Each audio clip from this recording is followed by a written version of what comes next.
Bien, alors dans la vidéo d'avant, donc bon, c'est pas mal embêté pour tout ce qui était, on s'est pas mal embêté pour tout ce qui était suppression. Maintenant, on va passer à la partie qui est modification. Et alors, on va regarder comment ça se passe. Donc, j'ai repopulé un petit peu ma base de données. Je vais prendre une image qui est là, et puis je vais lui mettre un modify, et on va voir comment ça se passe. Alors, je vais lui mettre, alors on va l'appeler, on va changer le title. Alors à la place de name, on va lui mettre name numéro 2. Et puis à la place de description, on va lui mettre description numéro 2. Alors, vous vous souvenez, je pense qu'il va y avoir un souci. Selon qu'on change l'image ou pas, ça peut avoir un comportement différent. On va voir ce qui se passe. Si je fais simplement une modification du texte, ou même du titre, voilà comme ça, je fais un submit, hop, donc évidemment, on est en rouge, il ne trouve pas la route, bon, c'est normal, mais j'ai envie de regarder le payload. Et si je regarde le payload, vous voyez que bah, j'ai tout simplement une requête normale. Donc on a envoyé des propriétés dans un body. Donc jusque-là, c'est un comportement voilà, dont on a l'habitude. Mais à mon avis, on risque d'avoir quelque chose de différent si on passe une image. Puisque vous vous souvenez que ça, là, qu'on voyait un body comme ça, c'est qu'on est sur un type de formulaire qui n'est pas compatible avec des images. Alors que là, si je change cette image et qu'à la place, là, je mets celle-là par exemple, et que je refais un submit, là, si je regarde cette requête, vous voyez, on ne sera plus en body. Si je regarde celle-là, je regarde le payload, voilà, là, on est en form data. Alors, pour rappel, vous avez plusieurs types de type dans les formulaires. Si vous cherchez les type, vous avez deux types de formulaires. Il y a les formulaires qui envoient leur data encodée comme ça, application XW form URL encoded, c'est la valeur par défaut. Donc à chaque fois que vous fabriquez un formulaire qui enverra des données simples, ce sera sans doute ça, la valeur par défaut. Et si vous lui rajoutez une image, vous serez obligé de faire un multipart form data. Donc ça veut dire que ce sera une autre manière de chiffrer les données, enfin d'encoder. TextPlane partait du principe que ça n'existe plus, c'est beaucoup trop vieux.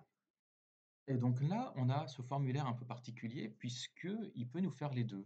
Et donc tantôt, il va nous envoyer un form data, et donc voilà, on aura une propriété sautée et une propriété image. Tantôt, il va nous envoyer un simple body. Et donc là, on va être obligé de fabriquer, on va être obligé de fabriquer une route qui saura gérer les deux cas de figure, avec image et sans image. Alors allons-y, on va commencer donc par créer la route, puisque si je vois ici, hein, il a cherché à accéder à faire un put sur API sauté ID.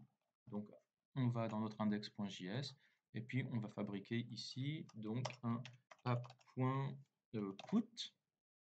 Et donc pareil, ce sera /API /sauté alors, effectivement, on a un ID qui est passé là-haut, là, vous voyez dans l'URL. Donc, comme il est variable, on va lui mettre un 2 points devant, et puis on va l'appeler ID aussi. Alors oui, on aura besoin d'authentifier l'utilisateur, donc on va avoir besoin de ce middleware là. Et euh, pour l'instant, on va juste créer une fonction qui s'appelle modify sauter. Voilà. Alors, évidemment, il ne le trouve pas. Donc, je vais lui dire de l'importer depuis le contrôleur là-haut. Donc, hop, modify sauter. Voilà. Et alors, du coup, quand je vais dans le fichier, là, il va falloir que je lui fabrique ce modify. Je pense que ce modify va beaucoup ressembler au create, donc je vais le garder à côté du create. Voilà, j'ai un create ici. Je vais faire mon modify ici. Fonction modify sauter. Pareil, donc rec res. Voilà. Et alors, vous voyez que mon modify sauté, là, il est en gris, ça veut dire qu'il n'a pas encore été utilisé, autrement dit, il n'a pas été exporté. Donc, je n'oublie pas d'aller tout en bas dans le module .export et de l'exporter. Voilà. Maintenant, alors on va gérer le premier cas de figure. On va dire que c'est un simple, formulaire. Alors quand c'est un simple formulaire, bah déjà on peut récupérer un rec.body. Voilà, on peut récupérer un rec.body et on va le mettre dans une variable qui s'appelle body. Voilà. Donc ça revient au même de faire const body entre accolades. Voilà. Et alors, si je regarde le body, je pense que je n'aurai pas toutes les informations dessus, hein. Mais en tout cas, regardez, je vais console logger le body et on va voir ce qui se passe. Donc je vais reprendre lui, voilà, je vais lui faire un modify. Voilà. Et puis voilà, je lui change. Ah non, je lui change pas l'image pour l'instant. Je vais juste mettre new name 4 et on va faire un submit. Et alors là, dans le put, si je vois que le payload, voilà, on n'est pas dans un form data, on est sur voilà, des données normales. Description, voilà, new name 4, ok. Et alors, qu'est-ce qui a été logué chez nous? On a bien le body qui a été logué, avec le name, le manufacturer, la description, le main paper, le hit et le user ID. Alors, le problème, c'est j'aurais aussi besoin de l'ID, puisque le formulaire, il ne nous a pas envoyé l'ID. Donc, comment est-ce que je vais faire pour modifier l'ID de cet objet pour aller le chercher dans la base de données? Eh bien, ça, il n'est pas dans le body à proprement parler. Vous voyez que donc il n'est pas là. Mais par contre, il est dans l'URL là-haut. Là, hein. Il est là. Et donc, pour ça, ce ne sera pas dans le body qui sera, ce sera dans les params. Alors, pour aller le rechercher, je crois qu'autant que je me souvienne, donc ce sera params. Voilà. Donc là, on va le dire body and params, body, params. Et donc on y retourne et on va faire new name 5. On fait un submit, on regarde. Allez, hop, alors il ne me l'a pas fait, pardon. On y retourne là. Non, je vais prendre lui là, hein, ce sera plus simple. Voilà, donc faire modify. Et on va l'appeler new name 5. Voilà. On va faire un submit.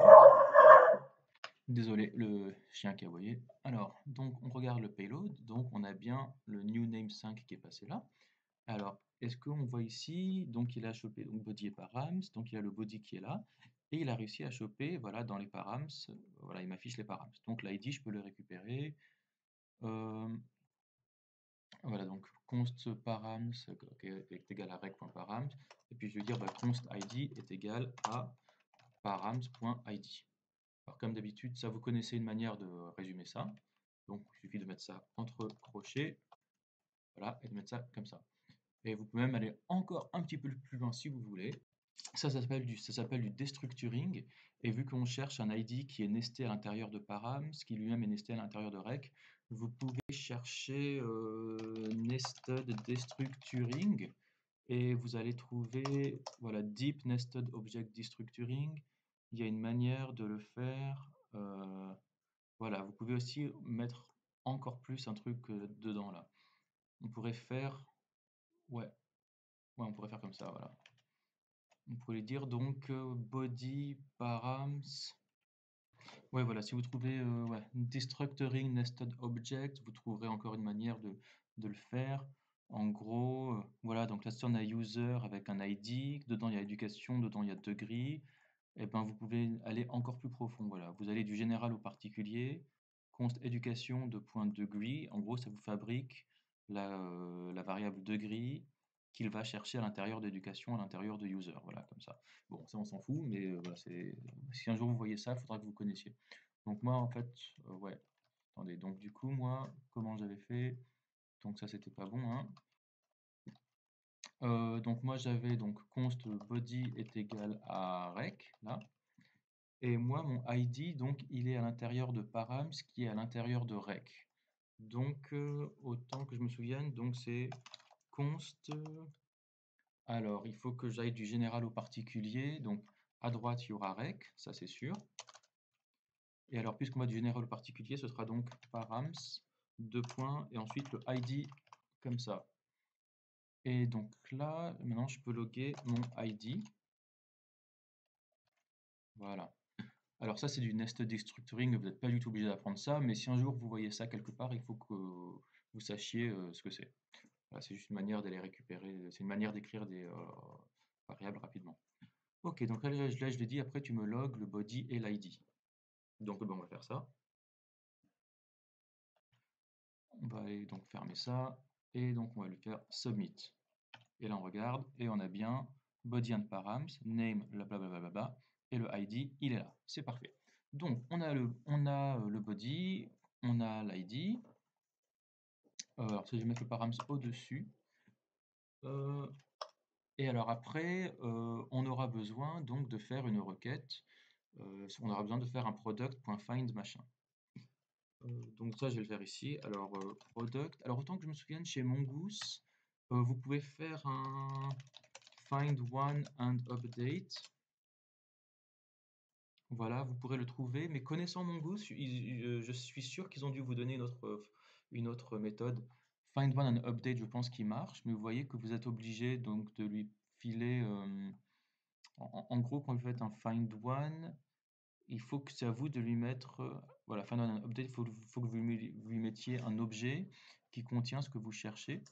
Mais si, à la place d'un name, vous mettez un ID, je crois que Mongoose vous file une option pour ça. Ce sera Mongoose find by ID and update. Et là, voilà, vous en aurez une quelque part là. Où est-ce qu'il est? Find one and update. Ben non, nous, ce qu'on voulait, c'était find by ID and update. Voilà, je l'ai trouvé ici, Mongoose find by ID and update, blablabla.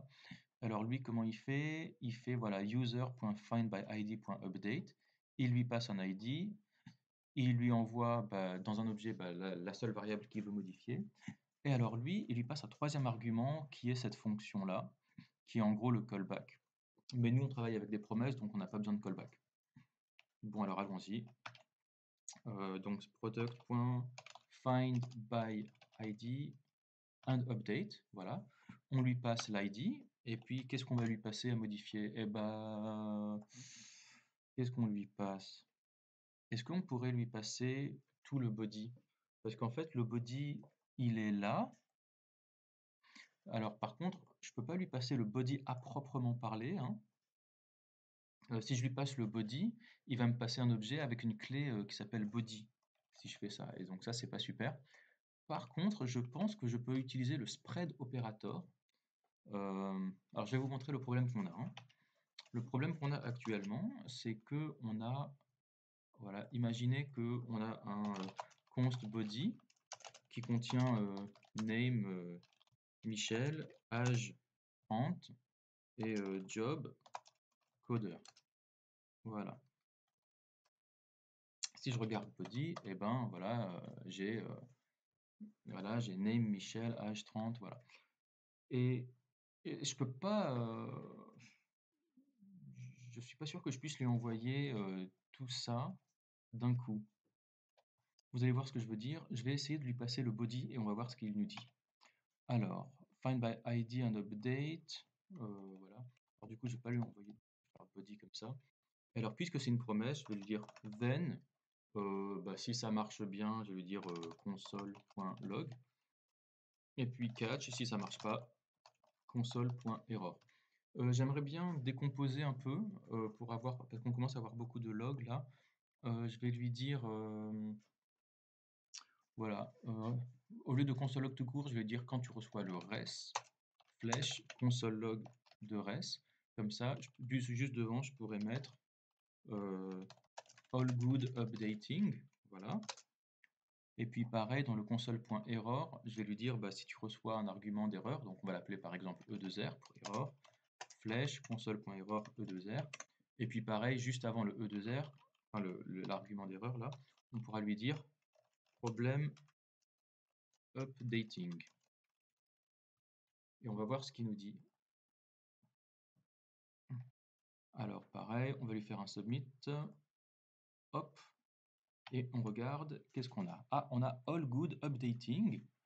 Ok, alors apparemment, on pouvait lui passer tout le body et puis ça passait, hein. Ok, écoutez, j'ai rien dit. Alors est-ce que ça marche si je lui envoie, je vais encore lui modifier un peu tas d'autres trucs. Alors j'ai new name 5. Voilà.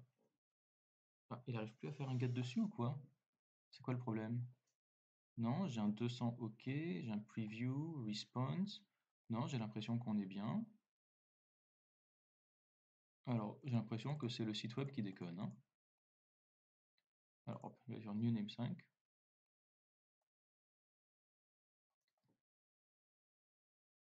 Alors, j'ai get. Non, pour moi, il devrait être bon. Attendez, hein.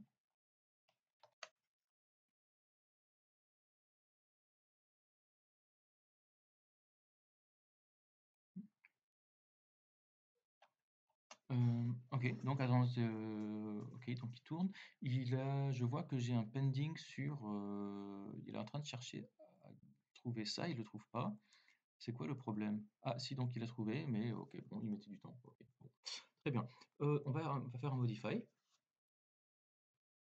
Et alors, normalement, là, ok, on va lui dire new name 6, manuf 6, description 6, là, paper 6, et puis hit, voilà, 4. On va faire ça, hop. Alors c'est normal qu'il tourne parce qu'on n'a pas encore envoyé de res.send, mais qu'est-ce qui s'est passé là? Ah, il m'affiche rien. Ah si, all good updating. Alors, je vois des tokens validés. Bon, on va voir si dans la base de données ça a été bien modifié. Voilà, dans la base de données, on voit que j'ai bien new name 6, manuf 6, description 6, paper 6, hit 4. Ok, donc jusque-là, pour moi, ça va. Ok, pour moi, c'est parfait. Ah voilà, all good updating, et il nous renvoie. Alors, c'est marrant, hein, il nous envoie toujours l'ancienne version, il nous renvoie jamais la nouvelle version.